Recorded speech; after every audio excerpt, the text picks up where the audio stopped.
तीन जादुई फौजी। बॉर्डर के पास एक गांव था। गांव से 2 किलोमीटर दूर एक बहुत बड़ा घना जंगल था जहां पर बॉर्डर था। उस जंगल की रक्षा के लिए बॉर्डर पर 3 फौजियों को तैनात किया गया था। वो जंगल हजारों साल पुराना था। उस जंगल में बहुत ही खूंखार जानवर रहते थे। गांव वालों का मानना था कि जंगल की रक्षा स्वयं जंगल देवता करते हैं। वो तीनों फौजी दिन रात ड्यूटी करके बॉर्डर और जंगल की रक्षा करते थे। जंगल बहुत घना था, इसलिए हमेशा आतंकवादियों का खतरा बना रहता था। 3 फौजियों को बॉर्डर पर अलग अलग जगह तैनात किया गया था। वो तीनों पिछले 10 सालों से यहाँ पर ड्यूटी कर रहे थे। तीनों फौजियों की देशभक्ति और जंगल की रक्षा देखकर वन देवता बहुत प्रसन्न हो जाते हैं और एक दिन वन देवता अपनी वन देवी से कहते हैं, देवी, ये तीनों फौजी पिछले 10 सालों से हमारे जंगल की रक्षा कर रहे हैं। मैं इनकी कर्तव्य निष्ठा देखकर बहुत प्रसन्न हूँ और उन्हें कुछ वरदान देना चाहता हूँ। तब वन देवी कहती हैं, हे नाथ, आप बिल्कुल सही कह रहे हैं। तीनों फौजियों को वरदान जरूर मिलना चाहिए। वन देवता कहते हैं, तो फिर ठीक है देवी, मैं आज ही उन तीनों फौजियों से उनकी इच्छा पूछता हूँ और उन्हें इच्छा अनुसार वरदान देता हूँ। इतना कहकर वन देवता वहाँ से गायब हो जाते हैं और पहले वाले फौजी के पास पहुँच जाते हैं। वो पहला फौजी अचानक से वन देवता को देखकर आश्चर्यचकित हो जाता है और कोई जादुई भूत समझकर अपनी बंदूक से वन देवता को गोली मार देता है। लेकिन उसकी गोली से वन देवता को कुछ नहीं होता और वन देवता कहते हैं, फौजी रुको, मैं वन देवता हूँ। फौजी डरते हुए कहता है, प्रणाम देवता, मैंने आपको पहचाना नहीं, मुझे माफ कर दीजिए। तब वन देवता कहते हैं, कोई बात नहीं फौजी, तुम पिछले 10 सालों से लगातार इस जंगल की रक्षा कर रहे हो। मैं तुम्हारी कर्तव्य निष्ठा से बहुत प्रसन्न हूँ और तुम्हें एक वरदान देना चाहता हूँ। इतना सुनकर वो फौजी बहुत प्रसन्न होता है, लेकिन फिर वो सोच में पड़ जाता है कि वन देवता से क्या वरदान मांगूं। मुझे सोना चांदी मांगना चाहिए, लेकिन भला मैं सोना चांदी का करूँगा क्या? वैसे भी मेरी उम्र रिटायरमेंट होने को है। तब वन देवता कहते हैं, क्या सोच रहे हो फौजी? तुम जो भी वरदान मांगोगे मैं तुम्हारी इच्छा अवश्य पूरी करूँगा। तब वो फौजी कहता है, वन देवता, मैं सोच रहा हूँ क्या वरदान मांगू। तब वन देवता कहते हैं, मुझे कोई जल्दी नहीं है, तुम चाहो तो अच्छी तरह से सोचकर वरदान मांग सकते हो। तब तक के लिए मैं चलता हूँ।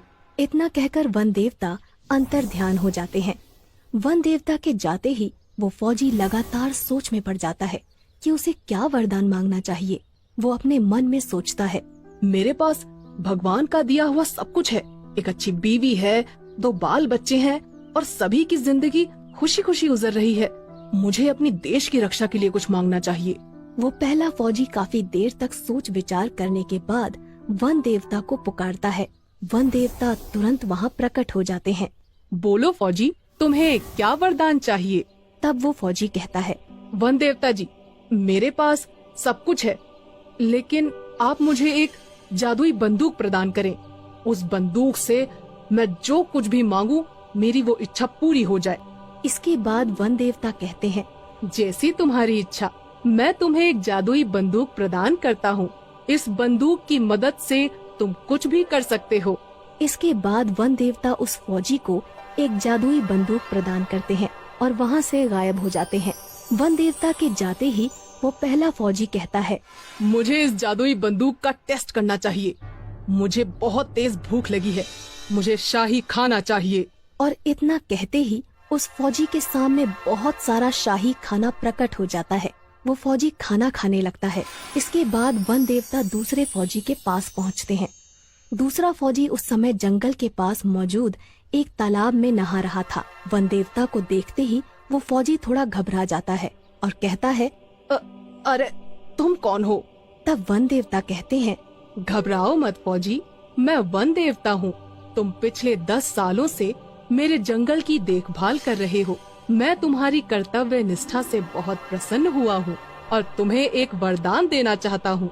तब वो दूसरा फौजी बाहर आता है और वन देवता को प्रणाम करते हुए कहता है, प्रणाम वन देवता, मेरे पास एक अच्छी नौकरी है, घर परिवार है, धन संपत्ति भी है, लेकिन मैं बहुत बूढ़ा हो गया हूँ। इसलिए मेरे शरीर में अब वो ताकत नहीं रही। तब वन देवता कहते हैं। तुम हमसे क्या चाहते हो फौजी, साफ साफ बताओ। तब वो दूसरा फौजी कहता है। वन देवता, आप मुझे एक जादुई छड़ी प्रदान करें जिससे मेरी हर इच्छा पूरी हो। वन देवता अपने जादू से एक जादुई छड़ी उस फौजी को दे देते हैं और वहाँ से गायब हो जाते हैं। जादुई छड़ी पाकर दूसरा फौजी बहुत खुश होता है और जादुई छड़ी से कहता है, हे जादुई छड़ी, मुझे फिर से जवान कर दो।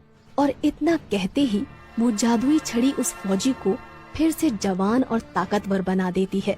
अपने ताकतवर शरीर को देखकर वो फौजी सब कुछ भूल जाता है और अहंकार में आकर जादुई छड़ी से कहता है, जादुई छड़ी, मेरे चारों तरफ बहुत सारे आतंकवादियों को खड़ा कर दो ताकि मैं सबको मार सकूं।